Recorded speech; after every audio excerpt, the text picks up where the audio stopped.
Morning, everyone of class 9. Now we are starting with the new lesson, the sound of music.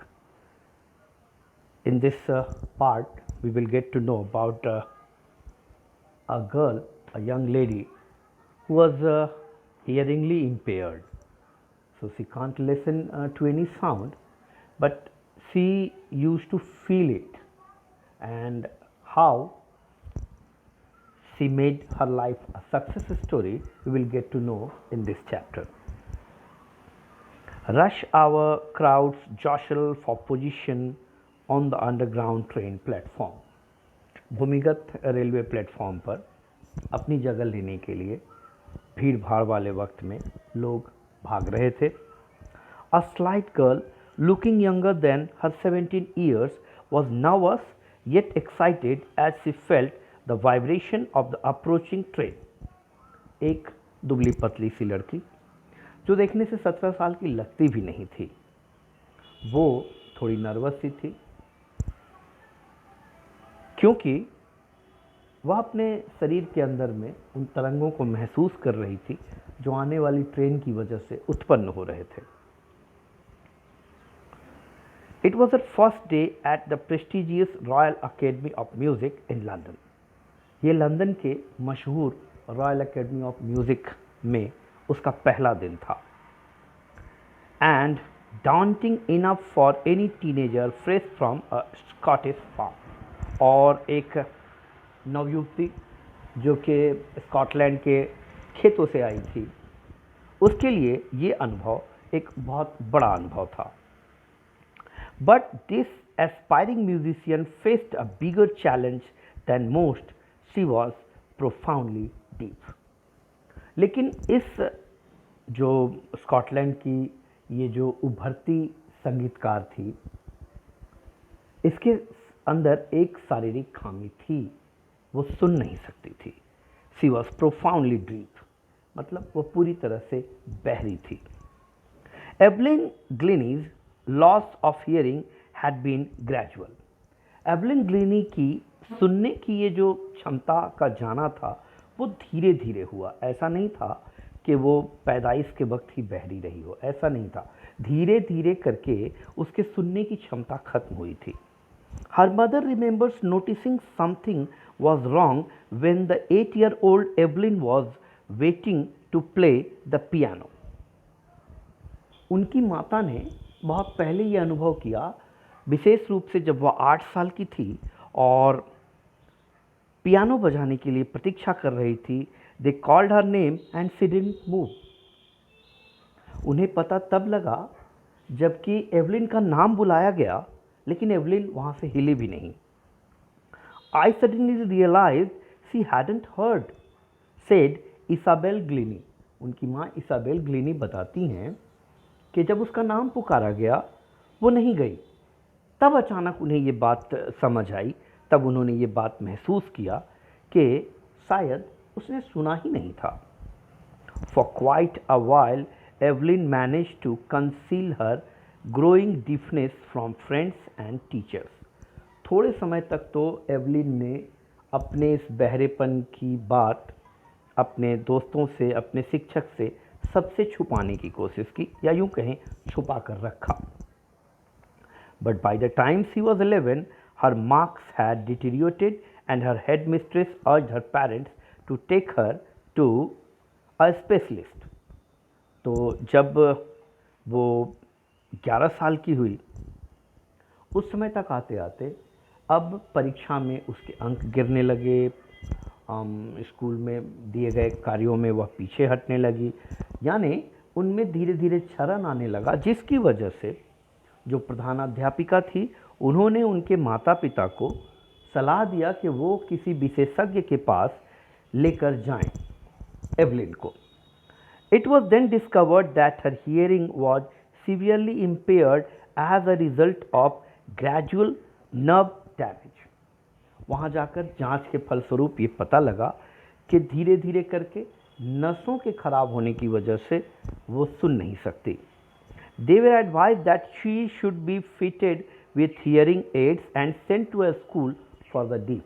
उन्होंने सलाह दी कि इन्हें सुनने वाले यंत्र लगाए जाएं और बहरों के स्कूल में इनका दाखिला कराया जाए जहां वो पढ़ सके।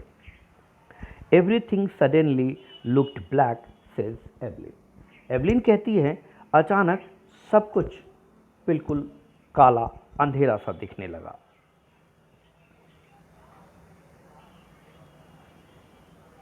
But Evelyn was not going to give up.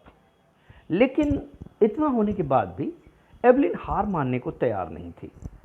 She was determined to lead a normal life and pursue her interest in music.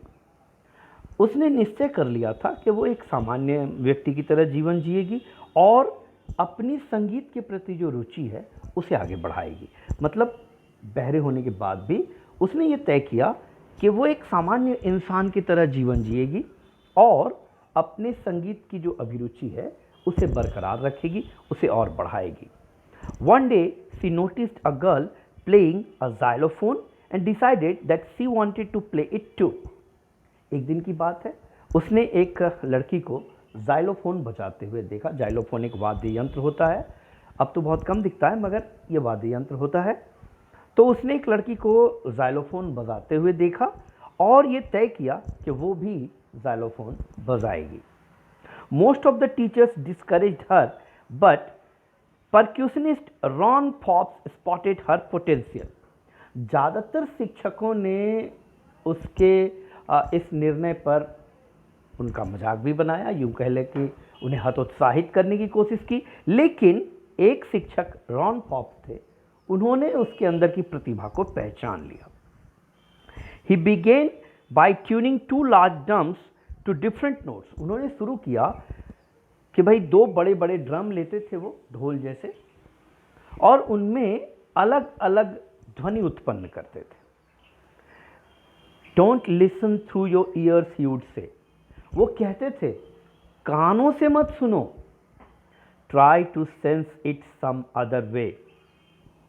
इसे किसी और तरीके से महसूस करने की कोशिश करो, क्योंकि एवलिन सुन नहीं सकती थी। तो एक बहरे इंसान के लिए चाहे आप ढोल बजाओ कि आप कोई और वाद्य यंत्र बजाओ, एक बहरे इंसान के लिए जब उसकी ध्वनि उसके कान के पर्दों पर पड़ेगी ही नहीं तो वो समझ ही नहीं सकता। इसीलिए उन्होंने उनके शिक्षक रॉन फॉब्स ने उन्हें कहा कि इसे अब कान से मत सुनो एवलिन, इसे शरीर में कहीं और महसूस करो। Says Evelyn. एवलिन कहती है suddenly I realize I could feel the higher drum from the waist up and the lower one from the waist down. Evelyn कहती है अचानक मैंने ये महसूस किया कि ढोल की जो ऊंची वाली थाप थी वो मेरे शरीर में ऊपरी हिस्से में महसूस हो रही थी, जबकि जो मध्यम वाली या धीमी वाली जो थाप थी वो शरीर के निचले हिस्सों में मैं महसूस कर सकती थी। Forbes repeated the exercise. उनके शिक्षक रॉन फोब्स ने ये अभ्यास फिर से दोहराया। And soon Evelyn discovered that she could sense certain notes in different parts of her body. उन्होंने ये प्रक्रिया कई बार की और फिर जल्दी ही एवलिन को ये पता लग गया कि उसके शरीर के अलग अलग हिस्से संगीत की अलग अलग सुरों को महसूस कर रहे थे। I had learned to open my mind and body to sounds and vibrations. तो मैंने सीखा, एवलिन कहती है मैंने सीखा अपने दिमाग और अपने शरीर को संगीत के अलग अलग लहरों को, तरंगों को महसूस करने की बात मेरे शरीर ने, मेरे दिमाग ने सीखा। The rest was sheer determination and hard work. और बाकी जो कुछ भी था वो था उसका दृढ़ निश्चय और उसकी कड़ी मेहनत, जिसने एवलिन को उसकी मंजिल तक पहुंचाया। She never looked back from that point onwards. इस घटना के बाद उसने कभी पीछे पलट कर नहीं देखा, यानी गुजरे दिनों का उसने कभी अफसोस नहीं किया। She toured the United Kingdom with a youth orchestra, and by the time she was 16, she had decided to make music her life. एक उसने यात्रा भी की यूनाइटेड किंगडम यानी इंग्लैंड की। उसने एक नौजवान लोगों के ऑर्केस्ट्रा के साथ, संगीत दल के साथ उसने यूनाइटेड किंगडम यानी इंग्लैंड की यात्रा भी की जब वो केवल 16 साल की थी, और फिर उसने तय किया कि वो अपना पूरा जीवन संगीत को ही समर्पित करेगी। She auditioned for the Royal Academy of Music and scored one of the highest marks in the history of the Academy. फिर उन्होंने दाखिला लिया रॉयल एकेडमी ऑफ म्यूजिक जो कि लंदन में है, और वहाँ उनके इतिहास में सर्वोच्च अंक पाने वालों में उनका नाम दर्ज हुआ। She gradually moved from orchestral work to solo performance. धीरे धीरे करके अब दल में अपने सांगीतिक प्रतिभा को दिखाने के साथ साथ उसने अब अकेले देने वाले परफॉर्मेंस, अकेले होने वाले आयोजन शुरू किए। At the end of her 3-year course, अपने 3 साल के इस कोर्स के पूरा होने तक, she had captured most of the top awards. उसने संगीत के सभी प्रमुख पुरस्कार प्राप्त कर लिए थे। And for all this Evelyn won't accept any hint of heroic achievement. और इन सब के लिए एवलिन को अपनी किसी भी कार्य में कोई बहुत बड़ा नायकत्व वाला बात नहीं दिखा। If you work hard and know where you are going you will get there. Evelyn कहती है अगर आप कड़ी मेहनत करते हैं और आपको पता है आपको कहाँ जाना है, यानी मंजिल आपकी क्या है, फिर आपको कोई नहीं रोक सकता, आप वहाँ पहुँच कर ही रहेंगे। And she got right to the top, the world's most sought after multi percussionist with a mastery of some 1000 instruments and hectic international schedule. और आज वो सफलता के शिखर पर बैठी है। विश्व की सबसे अधिक प्रसिद्ध एक ऐसी कलाकार है जो हजारों वाद्य यंत्र समझ सकती है, बजा सकती है, और आज वह इतनी व्यस्त है कि देश दुनिया के अलग अलग जगहों पे आयोजनों में शामिल होने से उसे फुर्सत ही नहीं मिलती। मतलब बड़ा ही हेक्टिक शेड्यूल हो गया है उनका। It is interesting to watch Evelyn function so effortlessly without hearing. ये देखना बड़ा मनोरंजक है कि बिना सुने हुए कैसे इतनी दक्षता से वो सारे काम पूरे कर लेती हैं। In our 2-hour discussion she never missed a word. अपने 2 घंटे की चर्चा में वह एक शब्द भी नहीं गड़बड़ाई। Main with Bussy beards give me trouble, she laughed. दाढ़ी वाले लोगों से मुझे परेशानी होती है, वहां से।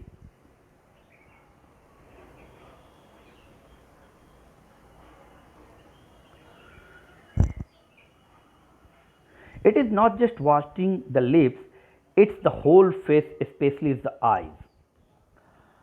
ये केवल ओंठों को ही देखना नहीं होता, क्योंकि वो तो सुन नहीं सकती थी, स्वर लहरियों को महसूस कर सकती थी। तो वो कहती है कि केवल ओंठों को ही देखना नहीं होता, इसमें तो खास तौर पे आंखें, पूरा चेहरा देखना होता है ना। She speaks flawlessly with a Scottish lilt. तो स्कॉटिश एक्सेंट के साथ, जैसे स्कॉटलैंड के लोग बात करते हैं उस तरह से उसने कहा, my speech is clear because I could hear till I was 11, सी से। वो कहती है मेरी आवाज़ साफ इसलिए है क्योंकि 11 साल की उम्र तक मैं सुन सकती थी। But that doesn't explain how she manage to learn French and master basic Japanese. लेकिन इस बात से ये पता नहीं लगता कि कैसे उन्होंने फ्रेंच सीख लिया और जो मूल जापानी भाषा है वो भी कैसे सीख गई, ये बात स्पष्ट नहीं होती। मतलब ये कि उन्होंने अपनी कड़ी मेहनत से वो चीज़ें भी सीखी जो उनके लिए नहीं थी। यानी एक स्कॉटलैंड का व्यक्ति फ्रेंच सीख कर क्या करेगा, लेकिन उन्होंने सीखा क्योंकि वो अंतर्राष्ट्रीय आयोजनों में जाती थी, इसलिए उन्होंने वह भी सीखा। और सुन नहीं सकती थी, बावजूद इसके उस भाषा को उन्होंने दक्षता हासिल की। As for music she explain, संगीत के लिए वो बयान करती हैं, it pours in through every part of my body. संगीत मेरे शरीर के हर हिस्से से मुझ में समाता है। इट टिंगल्स इन द स्किन, ये चमड़ी में थोड़ी संवेदना उत्पन्न करता है। माई चिक बोन्स, मेरे गालों की हड्डियाँ, इवन इन माई हेयर, यहाँ तक कि मैं संगीत को अपने बालों में भी महसूस करती हूँ. When she plays the xylophone, जब वो xylophone बजाती है, she can sense the sound passing up the stick into her fingertips. वह xylophone में नलियां सी लगी होती हैं, लोहे के पाइप जैसे होते हैं, और उन पर जब डंडी से चोट किया जाता है तो अलग अलग स्वर लहरियाँ उत्पन्न होती हैं. तो वो कहती है कि मैं जब जाइलोफोन बजाती हूँ, she can sense the sound passing up, वो संगीत का आगे बढ़ना महसूस कर सकती है अपनी उंगलियों के पोरों से. By leaning against the drum, drum के पास झुककर, she can feel the resonance flowing into her body, उस ढोल से निकलने वाली थाप को वो अपने शरीर में प्रवाहित होता हुआ महसूस कर सकती है. ऑन अ वुडन प्लेटफॉर्म, एक लकड़ी के, आप प्लेटफॉर्म कह लें आप, एक मचान जैसा. शी रिमूव्स हर शूज, वो अपने जूते हटाती है, so that the vibration pass through her bare feet and up her legs. वो अपने जूते हटाकर उन पर खड़ी होती है ताकि उसमें होने वाली कंपन को वो अपने पैरों की सहायता से अपने शरीर में महसूस कर सके. नॉट सरप्राइजिंगली, हैरान होने की बात नहीं है, एवलिन डिलाइट्स हर ऑडियंसेस. एवलिन अपने श्रोताओं का भरपूर मनोरंजन करती है, बहुत खुश कर देती है. इन 1991 में she was presented with the royal Philharmonic societies prestigious soloist of the year award. 1991 में उन्हें रॉयल फिलैंथ्रोपिक सोसाइटी की तरफ से, फिलहार्मोनिक सोसाइटी की तरफ से प्रतिष्ठित पुरस्कार soloist of the year award जो था, यानी अकेले साल भर में सर्वश्रेष्ठ प्रतिभा जिन्होंने संगीत के क्षेत्र में अपना योगदान दिया था, उसे दिया जाने वाला यह पुरस्कार था और यह उन्हें दिया गया.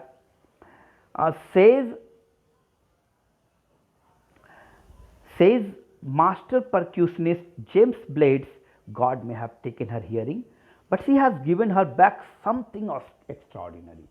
मशहूर परक्यूशनिस्ट, मशहूर संगीतकार जेम्स ब्लेड्स कहते हैं, भगवान ने उसकी सुनने की क्षमता ले ली, लेकिन उसने उसे कुछ अद्भुत दे दिया है, कुछ अलग, कुछ अद्भुत सा दे दिया है. समथिंग एक्स्ट्राऑर्डिनरी, कुछ ऐसा है जो अद्भुत है.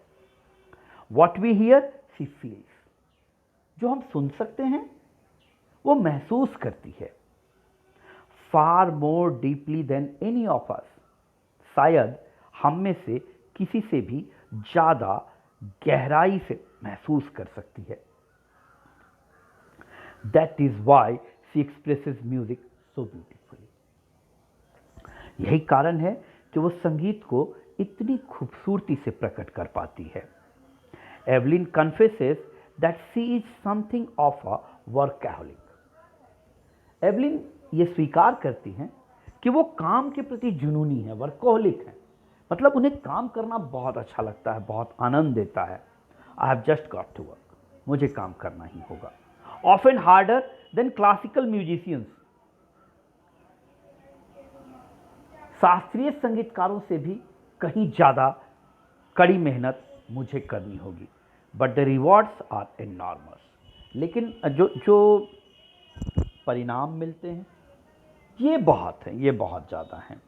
Apart from the regular concerts, नियमित रूप से होने वाले आयोजनों के अलावा Evelyn also gives free concerts in prisons and hospitals. Evelyn जेलों में, अस्पतालों में मुफ्त में लोगों के लिए संगीत के आयोजन करती है. She also gives high priority classes of young musicians, साथ साथ में युवा संगीतकारों को भी वो संगीत की शिक्षा देती है और उन्हें विशेष महत्व देती है. Ann Rinchlin of Beethoven Fund for deaf Children says, आप एक सहकारी संस्था है जो सामाजिक कार्य करती है. Ann Rinchlin Beethoven Fund for deaf Children, यानी बहरे बच्चों के लिए जो फंड है उसके एन रिचलिन कहते हैं, she is a shining inspiration for deaf children. वह बहरे बच्चों के लिए एक चमकता हुआ सितारा है, बहुत बड़ी प्रेरणा है।